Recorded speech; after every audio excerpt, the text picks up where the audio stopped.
Hello दोस्तों, welcome back to our channel. तो आज हम एक और नई अमेजिंग सीरीज स्टार्ट करने जा रहे हैं जो कि आज ही रिलीज हुई है। और इस सीरीज के ग्राफिक्स और स्टोरी लाइन इतनी ज्यादा अमेजिंग है कि मैं गारंटी देता हूँ कि आपको ये सीरीज बहुत ही ज्यादा पसंद आने वाली है। तो चलिए बिना और टाइम जाए कि अपनी इस अमेजिंग सीरीज को स्टार्ट करते हैं। तो एपिसोड की शुरुआत में हमें माउंटेन क्लाउड क्लेफ का सीन दिखाया जाता है जहाँ पे काफी सारे लोग मरे हुए थे। अब ये लोग कैसे मरे तो इस बारे में जानने के लिए हमें थोड़ा पीछे जाना पड़ेगा। उसके बाद हमें माउंटेन क्लाउड क्लेफ का थोड़ी देर पहले का सीन दिखाया जाता है जहाँ गैंगडोन कॉन्टिनेंट के सभी क्लैंस के लोग एक युनची नाम के लड़के के पीछे पड़े हुए थे। और ये युनची ही हमारी इस सीरीज का हीरो है। वो सभी लोग युनची को वहाँ पे मारने की अपनी पूरी कोशिश कर रहे थे, लेकिन युनची भी बहुत ज्यादा पावरफुल था। वो अकेले ही उन सभी का सामना करते हुए उन सभी को बहुत ही बुरी मौत दे रहा था। लेकिन युनची को मारने के लिए वहाँ पे गैंगडोन कॉन्टिनेंट के दी7 ग्रेट क्लैंस के सभी लोग आए हुए थे। और आज उन सभी ने ठान ली थी कि वो किसी भी हालत में युनची को मारकर उससे दी हेवनली पॉइजन पान को छीन लेंगे। और तभी काफी सारे लोग एक साथ मिलकर युनची के ऊपर अटैक करने के लिए आगे बढ़ते हैं, जो देखकर युनची ने भी अपनी दी हेवनली पॉइजन पाल के पावर को एक्टिवेट करते हुए उन सभी के ऊपर एक बहुत ही ज्यादा पावरफुल अटैक कर दिया था, जिसकी वजह से वहाँ पे एक बहुत बड़ा ब्लास्ट होता है, जिसकी वजह से वो सभी लोग वहाँ पे बहुत ही बुरी तरह से मारे गए थे। इवन युनची का ये अटैक इतना ज्यादा पावरफुल था कि उस माउंटेन के नीचे मौजूद लोग भी उस अटैक से बहुत ही मुश्किल से बच पा रहे थे। और तभी वो एल्डर चलाते हुए अपने लोगों से कहता है, जल्दी से सभी अपनी अपनी पावर्स को एक्टिवेट करके अपने चारों तरफ शील्ड लगा दो। इस तरह शील्ड के अंदर वाले लोग तो किसी तरह से बच गए थे, लेकिन जो लोग शील्ड से बाहर रह गए थे वो सभी लोग वहाँ पे बहुत ही बुरी तरह से मारे गए थे। और यहाँ पे हमें पता चलता है कि दी हेवनली पॉइजन पाल वाकई बहुत ज्यादा पावरफुल है, इसलिए सभी क्लैंस के लोग इसके पीछे पड़े हुए थे। वहीं उस एल्डर के ग्रुप की शील्ड भी अब धीरे धीरे टूटने लगी थी, जो देखकर वो एल्डर चलाते हुए अपने सभी लोगों से कहता है, जल्दी से सभी लोग अपने अपने हेवनली सिल्क वार्म स्कार्फ को बाहर निकाल लें। अपने एल्डर की ये बात सुनकर उन सभी लोगों ने अपने अपनी दी हेवनली स्कार्फ को अपने अपने फेस के ऊपर लगा लिया था, ताकि वो सभी लोग उस दी हेवनली पॉइजन गैस से बच सके। लेकिन इस सब के बावजूद भी वो उस पॉइजन गैस को बर्दाश्त नहीं कर पा रहे थे, और वो सभी लोग धीरे धीरे एक एक करके मरने लगे थे। और अपने लोगों को इस तरह से मरते हुए देखकर उस एल्डर को बहुत ही ज्यादा गुस्सा आता है, जिसके बाद उसने अपनी फुल पावर का यूज करते हुए उसे वहाँ पे रिलीज कर दिया था। और ऐसा होते ही वो पॉइजन गैस वहाँ से खत्म हो गई थी। लेकिन इस सब के बावजूद भी उस एल्डर के सभी साथियों की हालत बहुत ही ज्यादा खराब हो गई थी। और तभी उसके एक साथी अपने एल्डर से कहता है, दी हेवनली पॉइजन पर्ल बहुत ही ज्यादा खतरनाक है, अब हम और उसका सामना नहीं कर सकते। जिसपे वो एल्डर कहते हैं, हम पिछले 3 दिनों और 3 रातों से लगातार उसके साथ फाइट कर रहे हैं और अब तो ऑलमोस्ट हमारी सारी फोर्स खत्म हो गई है। तो अब मुझे उम्मीद है उस दी हेवनली पॉइजन पर्ल की पावर भी खत्म होने वाली होगी। तो ये हमारे पास एक बहुत अच्छा मौका है दी हेवनली पॉइजन पर्ल को हासिल करने का। और अभी वो एल्डर ये सब कह ही रहा था कि तभी उसी माउंटेन के ऊपर एक और ब्लास्ट होता है और हम अपने हीरो युनची को देखते हैं, जिसने उस माउंटेन के ऊपर वाले मौजूद एल्डर को भी मार दिया था। युनची को वहाँ देखकर वो एल्डर भी अपने साथियों को लेकर उसी माउंटेन की चोटी की तरफ बढ़ गया था, जहाँ पे युनची उन सभी का बहुत ही बहादुरी से सामना करते हुए उन सभी को बहुत ही बुरी तरह से मार रहा था। लेकिन अब क्योंकि युनची भी पिछले 3 दिनों से लगातार फाइट कर रहा था, इसलिए वो भी बहुत ही बुरी तरह से घायल हो गया था। लेकिन उसके बावजूद भी वो हार नहीं मान रहा था। और तभी कुछ लोगों ने पीछे से आते हुए तीरों से युनची के ऊपर अटैक कर दिया था, जिसकी वजह से युनची एक बार फिर से काफी बुरी तरह से घायल हो गया था। और युनची को इस तरह से घायल देकर वो सभी लोग युनची को मारने के लिए आगे बढ़ गए थे। लेकिन युनची दोबारा खड़े होते हुए उन सभी का बहुत ही बहादुरी से सामना करने लगा था। और इनकी फाइट के दौरान ही हमें एक नरेटर वॉइस के जरिए बताया जाता है, दी हेवनली पॉइजन पर्ल को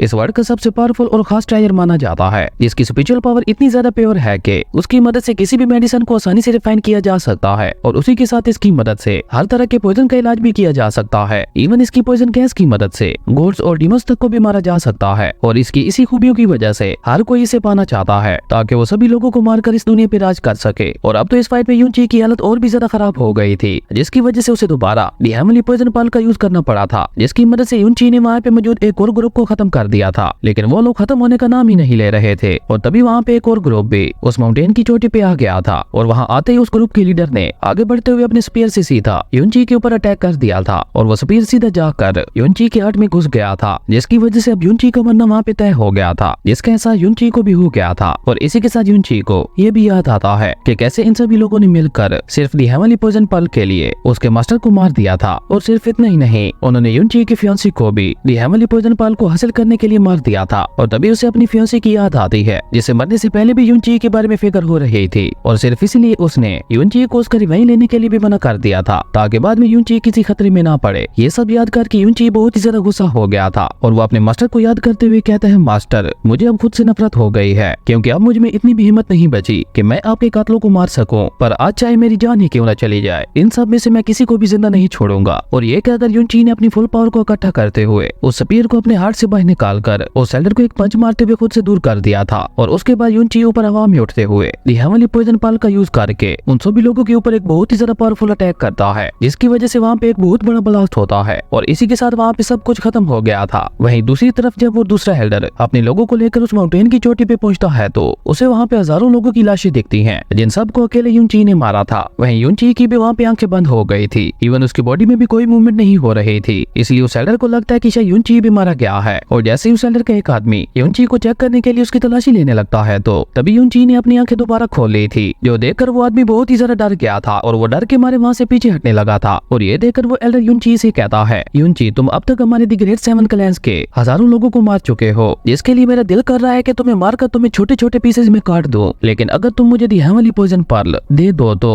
मैं तुम्हें बगैर किसी पेन के बहुत ही आसान मौत दूंगा। उस एल्डर की ये बात सुनकर यूनची जोर जोर से हंसने लगता है और यूनची की ये हंसी इतनी ज्यादा डरावनी थी कि उसे सुनकर वो सभी लोग अंदर से पूरा हिल गए थे। और तभी यूनची उस एल्डर से कहता है, तुम्हें क्या लगता है, क्या तुम मुझे मार पाओगे? और ये कहकर यूनची दोबारा अपनी दी हेवनली पॉइजन पर्ल का यूज करके उनके ऊपर अटैक करने की कोशिश करता है। लेकिन अब क्योंकि यूनची बहुत ही बुरी तरह से इंजर्ड हो चुका था, इसलिए वो दी हेवनली पॉइजन पर्ल की पावर को भी यूज नहीं कर पा रहा था, जो देखकर उस एल्डर के साथ साथ उसके सभी लोग बहुत ही ज्यादा खुश हो गए थे। और उनमें से एक आदमी कहता है, मुझे लगता है इतने ज्यादा लोगों को मारने की वजह से दी हेवनली पॉइजन पर्ल की पावर टेम्परेरी खत्म हो गई है। और ये कहकर वो सभी लोग चारों तरफ से यूनची को घेरने लगे थे। लेकिन यूनची वहाँ पे दोबारा जोर जोर से हंसने लगा था और हंसते हुए यूनची ने पीछे खाई की तरफ जंप लगा दी थी और उसी के साथ उसने नीचे गिरते हुए दी हेवनली पॉइजन पर्ल को भी खा लिया था। और जैसे यूनची वहाँ से नीचे गिरने लगता है तो तभी उसके गले में पहने हुए लॉकेट की पावर एक्टिवेट हो गई थी। और ऐसा होते ही वो लॉकेट देखते ही देखते एक टेलीपोर्टेशन पोर्टल में चेंज हो गया था और यूनची उस पोर्टल से होता हुआ किसी और जगह पे पहुंच गया था, जहाँ पे एक लड़की उसे हिलाते हुए जगाने की कोशिश कर रही थी। और उस लड़की को यूनची की बहुत ही ज्यादा फिक्र हो रही थी। वो यूनची को तसल्ली देते हुए कहती है, फिक्र ना करो, फादर डॉक्टर सीटू को बुलाने के लिए गए हुए हैं, वो बस अब कुछ ही देर में आते होंगे, उसके बाद तुम पहले की तरह बिल्कुल ठीक हो जाओगे। और इस वर्ड में यूनची का नाम ज़ियाओची था। और जैसे ज़ियाओची अपनी आंखें खोलता है तो उसकी नजर अपने सामने वाली लड़की पे पड़ती है, जिसे देखकर वो बहुत ही ज्यादा हैरान हो गया था, क्योंकि ये वही लड़की थी जो उसकी पिछली लाइफ में उसकी फियांसी थी। और इस वर्ड में इसका नाम ज़ियाओ लिंगजी था, जो कि ज़ियाओ क्लैन की एक डिसाइबल थी। वो ज़ियाओची को होश में देखकर बहुत ही ज्यादा खुश हो गई थी। वहीं ज़ियाओची को तो अभी कुछ समझ ही नहीं आ रहा था, इसलिए वो बार बार बिना कुछ सोचे लिंगजी से सॉरी करने लगता है, जो सुनकर लिंगजी थोड़ा कंफ्यूज होते हुए उससे पूछती है, ज़ियाओची ये तुम क्या कह रहे हो, मैं तुम्हारी आंट हूँ, क्या तुम मुझे नहीं पहचान पा रहे? लिंगजी की ये बात सुनकर ज़ियाओची को एक झटका लगता है और वो हैरान होते हुए अपने चारों तरफ देखने लगता है। लेकिन उसे अभी भी कुछ भी समझ नहीं आ रही थी कि आखिर उसके साथ ये सब क्या हो रहा है। और ये सब देखकर तो लिंगजी को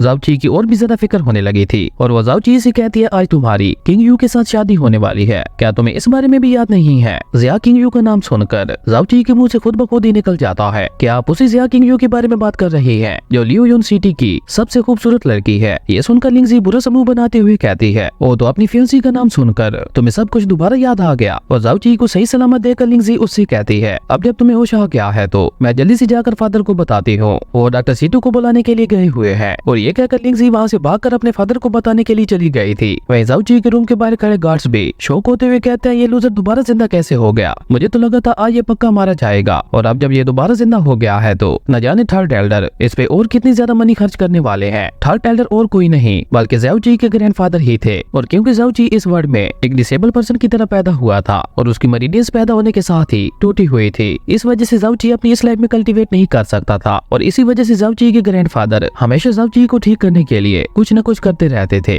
लेकिन उस सब के बावजूद भी ज़ियाओची के मेरिडियंस पे कोई भी फर्क नहीं पड़ रहा था। उन गार्ड्स की ये सारी बातें सुनकर ज़ियाओची अपनी पावर्स को एक्टिवेट करने की कोशिश करता है, लेकिन वो ऐसा नहीं कर पाता, जो देखकर ज़ियाओची हैरान होते हुए कहता है कि मेरी मेरिडियंस को क्या हुआ, ये डैमेज कैसे हो गई? अपनी मेरिडियंस के बगैर तो अब मैं एक यूजलेस पर्सन बन गया हूँ। और ज़ियाओची अभी ये सब कह ही रहा था कि तभी उसकी बॉडी के अंदर दी हेवनली पॉइजन पर्ल की पावर एक्टिवेट हो गई थी, जिसकी वजह से ज़ियाओची को बहुत ही ज्यादा पेन होने लगा था और उसी के साथ उसकी बॉडी से बहुत ही ज्यादा पावरफुल ऑरा निकलने लगा था। लेकिन देखते ही देखते उस दी हेवनली पॉइजन पर्ल की एनर्जी खुद ही शांत हो गई थी और ऐसा होते ही ज़ियाओची दी हेवनली पॉइजन वर्ल्ड के अंदर चला गया था, जो देखकर ज़ियाओची खुद भी बहुत ज्यादा हैरान हो गया था। और तभी उस दी हेवनली पॉइजन पर्ल से एक एनर्जी निकलकर ज़ियाओची की माइंड के अंदर जाती है और ऐसा होते ही ज़ियाओची को अपनी इस लाइफ वाली सारी मेमोरीज याद आने लगती हैं, जहाँ इस लाइफ में भी ज़ियाओची के पेरेंट्स मर चुके थे और बचपन से ही उसकी आंट और उसके ग्रैंडफादर ही उसकी देखभाल करते हुए आ रहे थे। लेकिन क्योंकि इस लाइफ में ज़ियाओची की मेरिडियंस पूरी तरह से डैमेज थी, इसलिए उसे सभी लोग एक लूजर मानते थे। और अगर ज़ियाओची बाकी सब की तरह कल्टीवेट कर पाता तो आज उसके ग्रैंडफादर ज़ियाओ फैमिली के हेड होते, क्योंकि उसके ग्रैंडफादर ज़ियाओ फैमिली के सबसे पावरफुल पर्सन थे। और उसी के साथ ज़ियाओची को यह भी पता चलता है कि आज उसकी वेडिंग के दिन ही किसी ने धोखे से उसे पॉइजन दे दी थी, जिसकी वजह से वो ऑलमोस्ट मरने ही वाला था। लेकिन एंड टाइम पे मेरी यानी यूनची की सोल ज़ियाओची की बॉडी में आ गई और मेरे साथ साथ दी हेवनली पॉइजन पर्ल भी इस बॉडी में आ गया, जिसकी वजह से उस पॉइजन का असर खुद ही खत्म हो गया। और ये सब याद करते होते हुए जाओची एक ही जगह पे बैठकर एक तरफ देखने लगा था, जो देखकर लिंगजी को दोबारा जाओची की फिक्र होने लगी थी। और जैसे ही वो जाओची का नाम पुकारते हुए उसे बुलाती है तो जाओची दोबारा होश में आ गया था, जो देखकर उसके ग्रैंडफादर उससे पूछते हैं कि अब तुम कैसे फील कर रहे हो। और ये कहकर जैसे ही वो जाओची के सर पे हाथ रखने की कोशिश करते हैं तो जाओची अपना सर पीछे करते हुए कहता है मैं बिल्कुल ठीक हूँ। ये देखकर उसके ग्रैंडफादर लिंगजी से पूछते हैं कि ये सुबह तक तो बिल्कुल ठीक था, फिर इसे अचानक से क्या हो गया था। जिस पे लिंगजी कहती है मुझे इस बारे में कुछ भी नहीं पता, मैंने इसे बस खाने के लिए वो बाउल दिया था और वो खाते इसकी ऐसी हालत हो गई थी। लिंगजी की ये बात सुनकर ग्रैंडफादर उससे कहते हैं कि जाओची अभी बहुत ही ज्यादा कमजोर है, इसलिए तुम इसके खाने पे भी नजर रखा करो और ज्यादा से ज्यादा इसे सिर्फ राइस और गर्म पानी ही दिया करो। जिस पे लिंगजी कहती है ओके फादर। और अपने फादर की डांट सुनकर लिंगजी बहुत ज्यादा सैड हो गई थी, जो देखकर जाओची खड़ा होते हुए अपने ग्रैंडफादर से कहता है ग्रैंडफादर इसमें आंट की कोई भी गलती नहीं है, ये सब तो इसलिए हो रहा है क्योंकि मैं बहुत ज्यादा कमजोर था। लेकिन आप फिक्र न करें, टियानजुआन वर्ल्ड बहुत ज्यादा बड़ा है जिसके अंदर काफी सारे टाइप्स के ट्रायल पाए जाते हैं और उसी के साथ मार्शल आर्ट्स को प्रैक्टिस करने के कई सारे सीक्रेट मेथड्स भी मौजूद हैं, जिनकी मदद से मैं एक न एक दिन दोबारा अपनी मरीडियंस को रिपेयर करके रहूंगा। इसलिए आप इस बारे में ज्यादा फिक्र ना करें। अभी सबसे इम्पोर्टेंट और खुशी की बात यह है कि हम तीनों एक फैमिली की तरह एक साथ हैं और हम तीनों हमेशा इसी तरह से खुशी खुशी एक साथ रहेंगे। जाओची की ये बातें सुनकर उसके ग्रैंडफादर उससे बहुत ही ज्यादा इम्प्रेस हो गए थे और लिंगजी भी उससे इम्प्रेस होते हुए कहती है जाओची आज तो तुम बिल्कुल बदले बदले लग रहे हो, ऐसा लग ही नहीं रहा कि तुम वही पहले वाले जाओची हो। तभी उसके ग्रैंडफादर कहते हैं चलो अब बहुत ज्यादा देर हो गई है, हमें चलकर अब शादी की तैयारियां करनी चाहिए। और ये कहकर उसके ग्रैंडफादर वहाँ से चले गए थे। वहीं लिंगजी दोबारा जाओची को तैयार करने लगी थी और अपनी आंट को इस तरह से अपनी केयर करते हुए देखकर जाओची अपनी मन ही मन में बहुत ज्यादा खुश हो रहा था और वो सोचते हुए अपने मन में कहता है कि पिछली लाइफ में मेरे पास बहुत ज्यादा पावर्स थी, लेकिन फैमिली के नाम पे मेरे पास कुछ भी नहीं था। पर मेरी इस लाइफ में भले ही मेरे पास पावर्स नहीं है, लेकिन मेरे पास मुझे हद से भी ज्यादा प्यार करने वाली फैमिली है जो कि मेरे लिए कुछ भी कर सकते हैं। और जाओची अभी ये सब सोच ही रहा था कि तभी लिंगजी की आंखों में आंसू आ गए थे, जो देखकर जाओची परेशान होते हुए अपनी आंट से पूछता है आंट क्या हुआ आपको, आप इस तरह से रो क्यों रहे हैं। जिस पे लिंगजी उससे कहती है तुम्हारी और जिया किंग की पावर्स के दरमियान बहुत ज्यादा बड़ा गैप है, इसलिए मुझे डर है कि पता नहीं वो तुम्हें किस तरह से ट्रीट करेगी, क्योंकि वो सिटी की सबसे खूबसूरत लड़की होने के साथ साथ नंबर 1 जीनियस कल्टीवेटर भी है। जिस पे जाओची अपनी आंट को तसल्ली देते हुए कहता है आंट आप इस बारे में फिक्र ना करें, मुझे उम्मीद है सब कुछ अच्छा ही होगा। जाओची की ये बात सुनकर उसकी आंट उससे कहती है जब से तुम बेहोश होकर दोबारा उठे हो तो बिल्कुल ही चेंज हो गए हो, कहीं ऐसा मेरे उस खाने की वजह से तो नहीं हो रहा। अपनी आंट की ये बात सुनकर जाओची की नजर भी उसी बाउल के ऊपर चली गई थी और उस बाउल को देखकर जाओची सोचने लगा था कि आखिर उसे यहाँ पे किसने पॉइजन दिया होगा। और जाओची अभी ये सब सोच ही रहा था कि तभी वहाँ पे एक गार्ड आकर उसे कहता है यंग मास्टर मैरिज सेरेमनी के लिए सभी तैयार हैं और थर्ड एल्डर आपको बुला रहे हैं। अगले सीन में हम मास्टर होंग को देखते हैं जो बारात की सारी तैयारियां कर रहे थे और वो वहाँ पे सभी लोगों को डांटते हुए कहता है कि अगर आज तुम में से किसी ने कुछ गड़बड़ की तो फिर तुम लोग देखना कि मैं तुम लोगों का क्या हाल करूंगा। और अभी मास्टर होंग ये सब कह ही रहे थे कि तभी जाओची भी वहाँ पे आ गया था और जाओची को वहाँ देखकर मास्टर होंग उसे ग्रीट करते हैं, जिसके बाद जाओची चलता हुआ सीधा एक लेवल 4 के हॉर्स के पास चला गया था, जो देखकर मास्टर होंग भी उसे उस हॉर्स के ऊपर बैठने के लिए मना करते हैं। लेकिन जाओची जिद करने लगता है कि वो अपनी बारात के लिए एक घोड़े के ऊपर ही बैठ कर जाएगा। लेकिन जैसे जाओची उस लेवल 4 के घोड़े के ऊपर बैठता है तो वो घोड़ा अचानक ही आउट ऑफ कंट्रोल हो गया था, जिसकी वजह से जाओची उस घोड़े के ऊपर से नीचे गिर गया था, जो देखकर वहाँ पे खड़े सभी गार्ड्स उसके ऊपर हंसने लगे थे। लेकिन अभी जाओची इसके बारे में कुछ भी नहीं कर सकता था, क्योंकि अपनी मरीडियंस के बगैर वो अपनी स्पिरिचुअल पावर को भी एक्टिवेट नहीं कर सकता था। और खुद को नीचे गिरा हुआ देखकर जाओची अपने मन में कहता है मैंने ये नहीं सोचा था कि मैं इतना ज्यादा कमजोर हो गया होऊंगा। और जाओची अब ये सब सोच ही रहा था कि तभी वहाँ पे उसका कजन यू लोंग आकर उसे उठाता है और जैसे जाओची उसका हाथ पकड़ता है तो जाओची को उसके हाथ से उसी पॉइजन की स्मेल आती है जो आज सुबह ही उसे दिया गया था। लेकिन जाओची खुद को नॉर्मल करते हुए उन दोनों को ग्रीट करता है, जो देखकर जाओयू ने तो अपनी आंखें ही फेर ली थी। वही जाओयंग नाटक करते हुए जाओची की केयर करने लगा था, जैसे उसे जाओची की बहुत ही ज्यादा फिक्र हो। लेकिन वो ये बात कहाँ जानता था कि जाओची को भी पता चल गया है कि उसी ने ही जाओची को पॉइजन दिया था। और ये कहकर यू लोंग जाओचू से कहता है ब्रदर प्लीज मेरे लिए तुम उस घोड़े पे ना बैठो, क्योंकि अभी तुम बहुत ज्यादा कमजोर हो, इसलिए तुम अभी उस घोड़े को कंट्रोल नहीं कर पाओगे, तो अभी तुम अपनी बारात के लिए इस बग्गी में ही चले जाओ। जिस पे जाओचू उससे कहता है यू लोंग तुम फिक्र ना करो, मुझे कुछ भी नहीं होगा और ये हमारी फैमिली की रेपुटेशन का सवाल है, इसलिए मैं कुछ भी करके घोड़े पे ही बैठ के जाऊंगा। जाओची की ये बात सुनकर यू लोंग उसकी तारीफ करते हुए कहता है गुड जॉब ब्रदर, मुझे वाकई तुम पे बहुत ज्यादा फख्र है जो तुम हमारी फैमिली की रेपुटेशन को लेकर इतने ज्यादा सीरियस हो।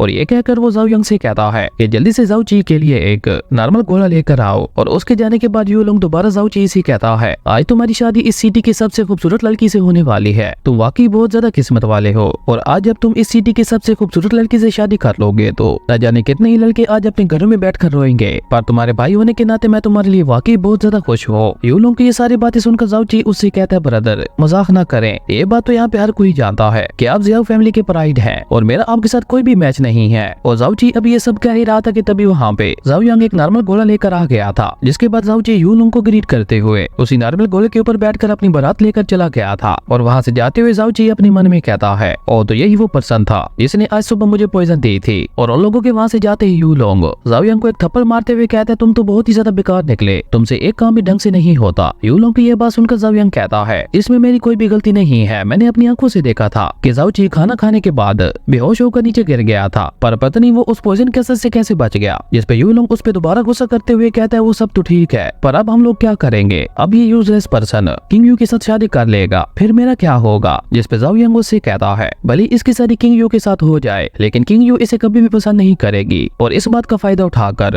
अब शादी के बाद आप किंग यू को अपने कंट्रोल में ले लेना, इस तरह आपको डबल फायदा हो जाएगा। जाओ यांग की ये बात सुनकर यू लुंग के फेस के ऊपर एक डेविल स्माइल आ गई थी। उसके बाद जैसे जाओची अपनी बारात लेकर सिटी से गुजर रहा था तो सभी लोग उसी के बारे में ही बातें कर रहे थे कि आखिर इस जैसे एक यूजलेस पर्सन को किंग यू जैसी इतनी खूबसूरत लड़की कैसे मिल गई। और उसके बाद वो सभी लोग वहाँ पे जाओची के बारे में बातें करते हुए उसका मजाक उड़ाने लगे थे। और वहाँ पे खड़े एक आदमी उन सभी को बताता है कि ये मैरिज एक फैमिली कॉन्ट्रैक्ट की वजह से हो रहा है, क्योंकि आज से 8 साल पहले जाओची के ग्रैंडफादर ने किंग यू की जान बचाई थी और उसी वक्त उन्होंने किंग यू का अपने पोते के लिए हाथ मांग लिया था और उस वक्त मजबूरन किंग यू के फादर को भी हाँ करनी पड़ी थी। वहीं जाओची इन सभी की बातों को इग्नोर करता हुआ मजे से वहाँ से जा रहा था और अभी वो लोग इसी तरह से आगे बढ़ ही रहे थे कि तभी वहाँ पे एक पागल हाथी ने आते हुए तबाही मचाना शुरू कर दी थी, जिसकी वजह से वहाँ पे सभी लोग डर के मारे वहाँ से भागने लगे थे। और देखने से ऐसा लग रहा था जैसे इस हाथी को कोई अपनी स्पिरिचुअल पावर से कंट्रोल कर रहा है। वहीं उस पागल हाथी को अपनी तरफ आते हुए देखकर जाओची का घोड़ा भी बहुत ज्यादा डर गया था और वो भी आउट ऑफ कंट्रोल होने लगा था, जो देखकर मास्टर जोंग आगे आते हुए अपनी स्पिरिचुअल पावर का यूज करके उस बीस्ट के ऊपर अटैक करते हुए उसे अपनी स्पिरिचुअल पावर में जगड़ने की कोशिश करते हैं। लेकिन तभी वहाँ पे उस हाथी का मास्टर भी आ गया था, जो वहाँ आकर उन सभी से सॉरी करते हुए कहता है, प्लीज मुझे माफ कर दें, मेरा ये हाथी अचानक ही पागल हो गया था। लेकिन यहाँ पे असल बात तो सभी लोग जानते थे कि उस हाथी का मास्टर जिसका नाम यू वैन था वो भी रियल में किंग यू को पसंद करता था, इसलिए वो जाओची को जिया फैमिली में जाने से रोकना चाहता था। और तभी यू वैन आगे आते हुए जाओची से कहता है, मिस्टर जाओची आज आपकी शादी है, लेकिन ल्यूयन सिटी के अंदर कोई भी आपकी इस शादी से खुश नहीं है, क्योंकि उन्हें ये सब किंग यू के साथ नाइंसाफी लग रही है। इसलिए क्यों ना आप उन सभी के मुंह बंद करने के लिए मेरे इस ज़ेंग 2 बीस को हरा कर दिखाएं, इससे सभी लोगों के मुंह खुद ब खुद ही बंद हो जाएंगे और सभी लोग आपकी शादी को सपोर्ट करने लगेंगे। यूएन की ये बात सुनकर वहाँ आसपास के खड़े हुए सभी लोग भी उसका साथ देने लगे थे, जो देखकर मास्टर होंग को बहुत ही ज्यादा गुस्सा आता है और वो यूएन से कुछ कहते उससे पहले ही जाओची उन्हें रोकते हुए कहता है, अंकल होंग आप फिक्र न करें, मैं इस ज़ेंग 2 बीस्ट को संभाल लूंगा। और ये कहकर जाओची खुद उस बीस्ट के सामने आ गया था और जाओची का घोड़ा डर न जाए इसलिए जाओची ने एक रेड रुमाल निकालते हुए उससे अपने घोड़े की आंखें बंद कर दी थी, जो देखकर वो बीस्ट पागलों की तरह रोर करने लगा था। लेकिन जाओची बहुत ही आहिस्ता आहिस्ता उस ज़ेंग 2 बीस्ट की तरफ बढ़ने लगा था। लेकिन जैसे वो बीस्ट जाओची की आंखों में देखता है तो उसे जाओची का वही डेविल लुक नजर आने लगता है, जिसे देखकर वो बीस्ट बहुत ही ज्यादा डर गया था और वो वहीं पे रुक गया था, जो देखकर वहाँ पे खड़े किसी भी पर्सन को कुछ भी समझ नहीं आ रही थी कि आखिर ये सब क्या हो रहा है और ये पागल हाथी इतनी आसानी से शांत कैसे हो गया। और उसके बाद जाओची जैसे जैसे वहाँ से आगे बढ़ने लगता है तो वो ज़ेंग 2 बीस्ट डर के मारे वहाँ से पीछे हटने लगता है, क्योंकि उसे अभी भी जाओची का वही डेविल लुक नजर आ रहा था। और वहाँ पे खड़े सभी लोग आपस में बातें करते हुए कह रहे थे कि आखिर इस जैसे एक यूजलेस पर्सन से ये खतरनाक ज़ेंग 2 बीस्ट डर क्यों रहा है। वहीं यूवेन को भी ये सब देखकर बहुत ही ज्यादा गुस्सा आ रहा था और उसने भी अपनी स्पिरिचुअल पावर का यूज करते हुए ज़ेंग 2 बीस्ट के ऊपर अटैक कर दिया था, जिसकी वजह से उसकी आंखें जाओची की आंखों से हट गई थी और अपने ऊपर हुए इस अटैक को देखकर वो और भी ज्यादा गुस्सा हो गया था। जिसके बाद उसने रोर करते हुए दोबारा जाओची के ऊपर अटैक कर दिया था, जिसके इम्पैक्ट की वजह से जाओची अपने घोड़े से भी गिर गया था। और उसके बाद वो ज़ेंग 2 बीस्ट जंप करता हुआ जाओची के ऊपर दोबारा अटैक करने के लिए आगे बढ़ गया था, जो देखकर वहाँ पे खड़े सभी लोगों को यही लग रहा था कि अब तो जाओची गया काम से। लेकिन तभी हम देखते हैं कि जाओची की दी हेमली पॉइजन पाल की पावर भी एक्टिवेट होने लगी थी, जो देखकर जाओची भी उस ज़ेंग 2 बीस्ट को मारने के लिए तैयार हो गया था। लेकिन वो हाथी जाओची पे अटैक कर पाता उससे पहले ही वहाँ पे युनबा नाम के एक लड़के ने आते हुए उस हाथी को उसके सूंड से पकड़कर घुमाते हुए दूर फेंक दिया था। और असल में युनबा और कोई नहीं बल्कि जाओची का ब्रदर इन लॉ था और वो जल्द से जल्द जाओची को अपनी फैमिली में ले जाने के लिए आया था। और युनबा इतना ज्यादा हट्टा कट्टा था कि जैसे वो जाओची को हक करता है तो जाओची की सांस ही बंद होने लगी थी। और उसके बाद युनबा ने जाओची को घोड़े समेत ही उसे अपने शोल्डर के ऊपर उठाकर वहाँ से ले जाने लगता है। और युनबा को वहाँ देखकर तो यूएन की हवा ही टाइट हो गई थी और वो वहाँ से भागने की कोशिश करने लगता है, लेकिन वो वहाँ से भाग पाता उससे पहले ही युनबा ने उसे किक मारकर वहाँ से दूर फेंक दिया था। उसके बाद हमें रात का सीन दिखाया जाता है जहाँ पे अभी भी शादी की रस्में चल रही थी। वहीं जाओची के ग्रैंडफादर मेंशन के बाहर उसका वेट कर रहे थे और सेकंड एल्डर जो कि थर्ड एल्डर से बहुत ही ज्यादा चलता था, वो वहाँ आकर थर्ड एल्डर का मजाक उड़ाते हुए कहता है, हम लोग तो यहाँ पे तुम्हें तुम्हारे पोते की शादी के लिए मुबारकबाद देने के लिए आए थे, लेकिन यहाँ आने के बाद तो ऐसा लग ही नहीं रहा कि वाकई यहाँ पे कोई शादी हो रही है। और उसी के साथ सेकंड एलर थर्ड एलर के सामने अपने बेटे की तारीफ करते हुए कहता है, मेरे बेटे से मिलो, ये ज़ियाओ फैमिली का नंबर 1 जीनियस है और मुझे सेकंड एलर बनाने में इसका बहुत बड़ा हाथ है, ना कि तुम्हारे उस ग्रैंडसन की तरह जिसकी वजह से तुम फैमिली हेड भी नहीं बन पाए। अगले सीन में हम ज़ाओ जी को उसके कजन्स के साथ देखते हैं, जहाँ आज उन्होंने ज़ाओ जी को बहुत ही ज्यादा ड्रिंक करवा दी थी ताकि ज़ाओ जी पहली रात ही अपनी बीवी के सामने उल्टी सीधी हरकतें करे और वो उसे उसी की रूम से ही बाहर निकाल फेंके। और जैसे वो सभी लोग ज़ियाओ चू को उसके घर छोड़ने के लिए आते हैं तो ज़ियाओ चू उन्हें बाहर ही रोकते हुए कहता है कि यहाँ से आगे मैं खुद ही चला जाऊंगा। और यहाँ पे ज़ियाओ चू भी नशे में होने का फुल नाटक कर रहा था, लेकिन जैसे ही वो सभी लोग वहाँ से जाते हैं तो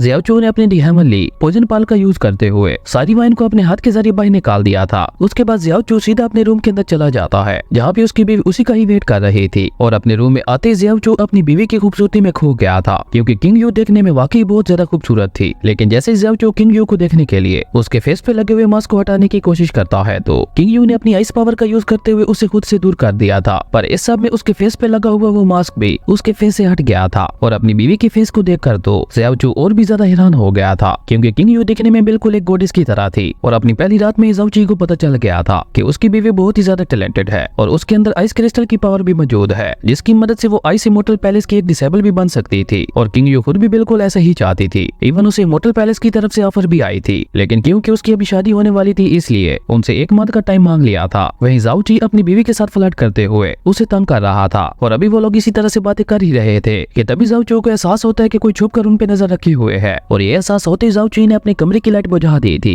और वो किंग यू को भी चुप रहने के लिए कहता है। तभी हम ज़ाओ चू के रूम के बाहर एक पर्सन को देखते हैं, जैसे यू लोग ने यहाँ पे उनकी जासूसी करने के लिए भेजा था। और उनकी कमरे की लाइट को बंद होते हुए देखकर वो भी वहाँ से भाग गया था। और उसके बाद वो पर्सन ये सारी बात जाकर यू लोग को बताता है और उसकी ये सारी बातें सुनकर यू लोग बहुत ही ज्यादा गुस्सा हो गया था। और असल में यू लोग ने ही ये प्लान किया था कि वो ज़ियाओ चू को इतनी ज्यादा वाइन पिलाएगा कि वो पूरी तरह से नशे में टोन हो जाएगा, जिसके बाद वो अपनी बीवी से उल्टी सीधी हरकतें करेगा। और अगर ऐसा हो जाता तो शायद उसकी बीवी उससे अपना रिश्ता भी तोड़ देती। लेकिन यहाँ पे यू लोग का प्लान एक बार फिर से फ्लॉप हो गया था। अगले सीन में हम दोबारा ज़ियाओ चू को देखते हैं, जो अभी भी अपनी वाइफ के साथ फ्लर्ट किए जा रहा था, जिसकी वजह से उसकी वाइफ का गुस्सा भी बढ़ता जा रहा था। और जैसे ज़ियाओ चू उसे सोने के लिए कहता है तो किंग यू ने ज़ियाओ चू को नीचे सोने के लिए कह दिया था, जो सुनकर ज़ियाओ चू पहले तो नहीं मानता। लेकिन जब किंग यू उसे अपने रूम से बाहर निकालने की धमकी देती है तो ज़ियाओ चू चुपचाप नीचे जाकर लेट गया था। लेकिन ज़ियाओ चू तो ज़ियाओ चू ही था, वो नीचे सोने के बावजूद भी बार बार अपनी बीवी को हनी हनी बुलाकर तंग कर रहा था, जिसपे किंग यू दोबारा उसे धमकी देते हुए कहती है कि अब अगर तुमने मुझे दोबारा हनी बुलाया तो मैं तुम्हें इस रूम से बाहर फेंक दूंगी। जिसपे ज़ियाओ चू भी अब चुपचाप वहीं पे लेट गया था।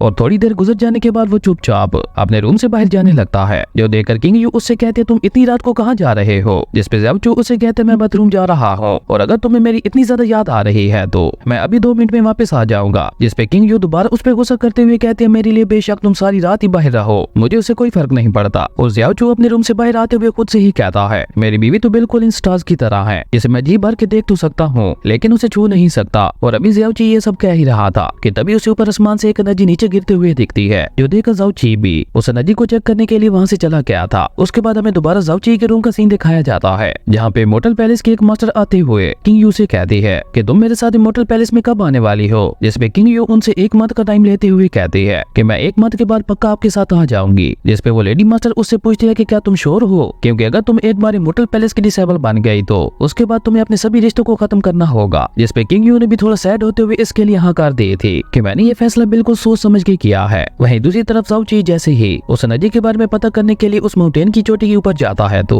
वहाँ जाते ही उसके दी हेवनली पॉइजन पल की पावर एक्टिवेट हो गई थी और अपनी दी हेवनली पॉइजन पल की पावर का यूज करके स्टार हिडन ग्रास मिलती है, जैसे एक बहुत ही रेयर ट्रायर माना जाता है। और उस हिडन स्टार ग्रास को वहाँ देखकर ज़ियाओ चू बहुत ही ज्यादा खुश हो गया था और वो खुश होते हुए कहते हैं मैंने ये कभी नहीं सोचा था कि मुझे ऐसी जगह पे इतना ज्यादा खास ट्रायर मिल जाएगा। और अभी ज़ियाओ ची ये सब सोच ही रहा था कि तभी उसकी नजर वहाँ पे एक लड़की पे पड़ती है और ये लड़की वही थी जो अभी अभी एक एनर्जी के रूप में आसमान से नीचे गिरी थी, जिसका नाम जैस्मीन था। और उसकी बॉडी से बहुत ही ज्यादा पावरफुल ब्लैक कोरा निकल रहा था। और जैसे ही ज़ाओ ची उसके पास जाकर उसे उठाने की कोशिश करता है तो वो ब्लैक कोरा ज़ाओ ची की बॉडी के अंदर भी चला गया था, लेकिन दी हेवनली पॉइजन पर्ल ने उस ब्लैक कोरा को खुद ही खत्म कर दिया था। और उसी के साथ जैस्मीन को भी होश आ गया था और उसे ये भी पता चल गया था कि ज़ाओ ची की बॉडी के अंदर दी हेवनली पॉइजन पर्ल मौजूद है। और ये पता चलते ही जैस्मीन ज़ाओ ची की फिंगर पे काटते हुए उसका ब्लड पीने लगती है, जिसकी वजह से जैस्मीन देखते ही देखते ज़ाओ ची के दी हेवनली पॉइजन वर्ल्ड के अंदर चली गई थी। और जैस्मीन को वहाँ देखकर ज़ाओ ची खुद भी हैरान होते हुए कहता है कि आखिर दी हेवनली पॉइजन पर्ल ने इस लड़की को यहाँ पे आने की इजाजत कैसे दे दी, क्या इस लड़की के अंदर कोई खास बात है। और ज़ाओ ची अब ये सब सोच ही रहा था कि तभी लिंग जी भी वहाँ पे आ गई थी, जो वहाँ आकर ज़ियाओ जी की टांग खींचते हुए उससे कहती है, क्या हुआ, तुम यहाँ क्या कर रहे हो, क्या तुम्हारी बीवी ने तुम्हें रूम से बाहर निकाल दिया? जिस पे ज़ियाओ जी कहता है, नहीं नहीं ऐसी कोई बात नहीं है। लेकिन लिंग जी तो अभी भी ज़ियाओ जी का मजाक उड़ाई जा रही थी, जिसके बाद वो दोनों इसी तरह से आपस में बातें करते हुए एक दूसरे के साथ टाइम स्पेंड करने लगे थे और इसी तरह अपनी बचपन की मेमोरीज को याद करते हुए वो दोनों उसी माउंटेन के ऊपर ही सो गए थे। लेकिन जब ज़ियाओ जी अगले दिन सुबह उठता है तो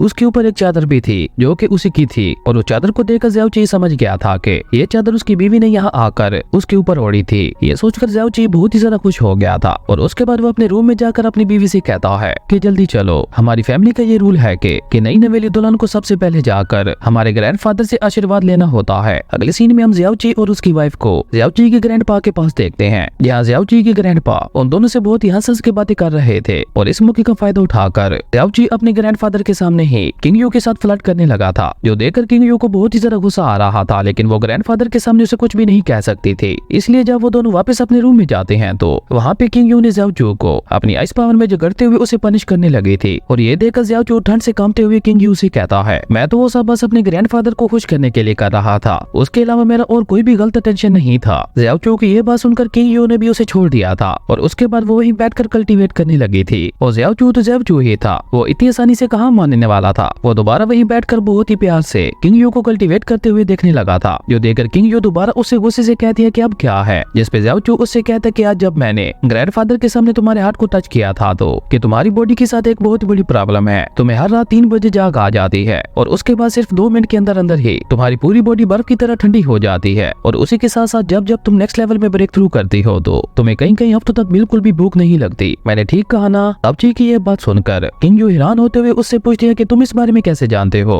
और इसके बाद ज़ियाओ जू उसे कुछ और भी बातें बताता है, जो सुनकर किंग यू को दोबारा बहुत ही ज्यादा गुस्सा आता है और वो दोबारा ज़ियाओ जू को मारते उससे पहले ही ज़ियाओ जू उससे कहता है, अगर मैं तुमसे कहूँ कि मैं तुम्हारी इस प्रॉब्लम को ठीक कर सकता हूँ तो फिर तो तुम मुझे नहीं मारोगी ना? जिस पे किंग यू उससे कहती है, ओके, लेकिन अगर तुम्हारी ये बात झूठ निकली तो मैं तुम्हारे ये हाथ तुम्हारी बॉडी से उखाड़ दूंगी। उसके बाद ज़ियाओ जू अपनी स्पिरिट नीडल्स को बाहर निकाल कर किंग यू का इलाज करता है और सिर्फ एक बार इलाज करने के बाद ही किंग यू को अपनी बॉडी के अंदर काफी सारे चेंजेस महसूस हो रहे थे और उसी के साथ साथ अब उसे अपनी बॉडी पहले से काफी हल्की भी लग रही थी और सिर्फ इतना ही नहीं, उसकी कल्टीवेशन पावर भी पहले से 3 गुना ज्यादा बढ़ गई थी और ये सब देखकर किंग यू बहुत ही ज्यादा खुश हो गई थी। जिस पे ज़ियाओ जू उससे कहता है, ये तो कुछ भी नहीं है, जब तुम्हारी सभी मेरिडियन से वो आइस हट जाएगी तो उसके बाद तुम्हारी कल्टीवेशन स्पीड पहले से 10 गुना ज्यादा बढ़ जाएगी। ज़ियाओ जू की ये बात सुनकर किंग यू उससे कहती है, क्या तुम ऐसा कर सकते हो? जिस पे ज़ियाओ जू अपनी तारीफें करते हुए कहता है, हाँ बिल्कुल, मैं एक मिरेकल डॉक्टर हूँ और मैं कुछ भी कर सकता हूँ। उसके बाद ज़ियाओ जू किंग यू की पूरी बॉडी की मेरिडियन से वो आइस हटाने लगता है जिन्होंने किंग यू की मेरिडियंस को ब्लॉक कर रखा था और पहली ट्रीटमेंट के बाद ज़ियाओ जू किंग यू से कहता है, इसके बाद तुम्हें 6 बार और इसी तरह से ट्रीटमेंट करवानी होगी। और ये कहते कहते ज़ियाओ जू की हालत बहुत ही ज्यादा खराब हो गई थी, क्योंकि अभी ज़ियाओ जू बहुत ही ज्यादा कमजोर था और आज उसने किंग यू को हील करने के लिए अपनी कैपेसिटी से ज्यादा पावर यूज कर ली थी और ये देखकर आज किंग यू ने भी उसे अपने साथ सोने की इजाजत दे दी थी। और रात को सोते हुए ज़ियाओ जू किंग यू से कहता है, क्या तुम मुझ पे एक फेवर कर सकती हो? जिस पे किंग यू उससे कहती है, हाँ बोलो तुम क्या चाहते हो? जिस पे ज़ियाओ जू उससे कहता है, हनी, जब तुम इमॉर्टल क्लाउड पैलेस में चली जाओगी तो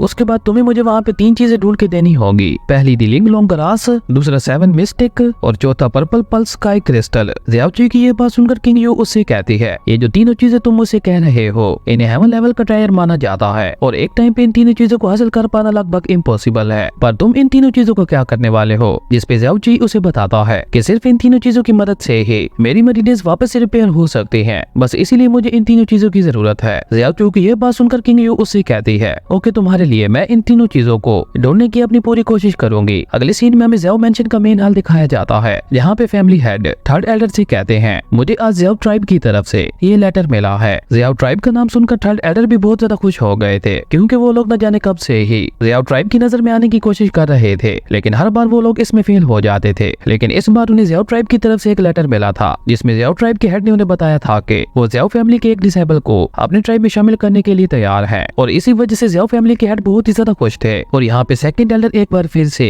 ज़ियाओ जी का मजाक उड़ाते हुए थर्ड एल्डर की बेइज्जती करने लगता है, लेकिन अपने ग्रैंडसन के बारे में ऐसी बातें सुनकर थर्ड एल्डर बहुत ही ज्यादा गुस्सा हो गए थे और उन्होंने वहाँ पे अपना ऑर्डर रिलीज कर दिया था, जिसकी वजह से फैमिली हेड और सेकंड एल्डर की हालत बहुत ही ज्यादा खराब हो गई थी और फैमिली हेड ने बहुत ही मुश्किल से थर्ड एल्डर को शांत किया था। उसके बाद हमें ज़ियाओ जू के घर के बाहर का सीन दिखाया जाता है, जहाँ पे किंग यू अपनी आइस पावर का यूज करते हुए प्रैक्टिस कर रही थी और उसे इस तरह से प्रैक्टिस करते हुए वहाँ पे यू लोंग भी देख रहा था। और जैसे वहाँ पे यू लोंग आगे बढ़कर किंग यू से बात करने की कोशिश करता है तो किंग यू ने उसे एक थप्पड़ मार दिया था, जिसकी वजह से यूलोंग का एक दांत भी टूट गया था। और ये देखकर यूलोंग वहाँ से चुपचाप बहुत ही तेजी से निकल गया था। अगले सीन में हम फैमिली हेड और दोनों एल्डर्स को देखते हैं जो ज़्याओ ट्राइब के यंग मास्टर का स्वागत कर रहे थे और वो उनका स्वागत करते हुए उन्हें अपने मेन हॉल के अंदर ले आते हैं। वहीं ज़्याओ ट्राइब का वो यंग मास्टर ज़्याओ फैमिली के एंसेस्टर्स की बेइज्जती करते हुए कहता है, मुझे यकीन नहीं हो रहा कि वो लोग जिन्हें हमने अपने ट्राइब से निकाल दिया था वो रियल में यहाँ आकर इस सिटी के किंग बन गए थे। और इन्हीं बातों के दौरान वो यंग मास्टर ज़्याओ फैमिली के हेड को बताता है कि मेरे फादर ने आपके लिए मिस्टिक पाउडर भेजा है जो कि किसी की भी डैमेज मेरिडियंस को दोबारा रिपेयर कर सकता है और उसी के साथ ये पर्सन किसी भी पर्सन की कल्टीवेशन स्पीड को भी 10 गुना तक बढ़ा देता है। उस पाउडर के बारे में सुनकर लिंगजी बहुत ही ज्यादा खुश हो गई थी क्योंकि वो इस पाउडर की मदद से ज़्याओ चू की मेरिडियंस को दोबारा रिपेयर कर सकती थी। और तभी वहाँ पे वो यंग मास्टर की नजर लिंगजी पे पड़ती है और लिंगजी को देखकर ही वो यंग मास्टर लार टपकाने लगा था, लेकिन वो लिंगजी से कुछ कह पाता उससे पहले ही ज़्याओ चू बीच में आते हुए उस यंग मास्टर से कहता है, यंग मास्टर आप बहुत दूर से आए हैं इसलिए आप बहुत ज्यादा थक गए होंगे, अगर आप कहें तो मैं आपकी मसाज कर देता हूँ। ज़्याओ चू को इस तरह से बीच में आते हुए देखकर उस यंग मास्टर को गुस्सा तो बहुत ज्यादा आता है, लेकिन अपने फैमिली एल्डर के कहने पर वो चुपचाप वहाँ से रेस्ट करने के लिए चला गया था और अपने रूम में भी उसे ज़्याओ चू के ऊपर बहुत ही ज्यादा गुस्सा आ रहा था। और तभी यूलोंग वहाँ आकर उस यंग मास्टर को बताता है कि उस लड़की जिससे आप बात करना चाहते थे उसका नाम लिंगजी है, पर वो तो कुछ भी नहीं है। मैं यहाँ पे आपको एक ऐसी लड़की दिखा सकता हूँ जो कि ल्यूयोन सिटी की सबसे खूबसूरत लड़की है। और जब उस यंग मास्टर को पता चलता है कि यहाँ पे लिंगजी से भी ज्यादा कोई खूबसूरत लड़की मौजूद है तो